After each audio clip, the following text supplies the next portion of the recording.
Kalau setiap hari rasa dada berat, kahak tebal tak nak lepas, batuk asyik datang waktu malam, itu tanda paru-paru tu tengah struggle.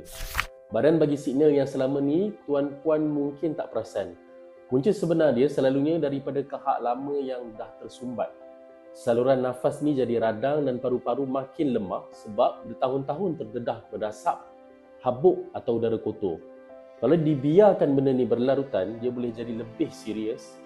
Nafas pendek, semput makin kuat, tidur tak berkualiti, malah boleh ganggu jantung sebab kurang oksigen. Akar nafas ni dia memang dicipta untuk masalah-masalah yang macam ni. Herba akar nafas ni dia berfungsi melonggarkan kembali kahak pekat, keluarkan lendir lama dari paru-paru dan kurangkan keradangan dan bagi saluran nafas ni terbuka luas. Ramai pengguna yang dulu ni tak boleh nak tidur pun, sekarang tidur lena tanpa batuk. Bayangkan bila kahak dah bersih, tuan-puan boleh bernafas dengan lega, bangun pagi pun rasa fresh. Kalau nak cepat pulih, grab akar nafas sekarang, tekan link dekat bawah.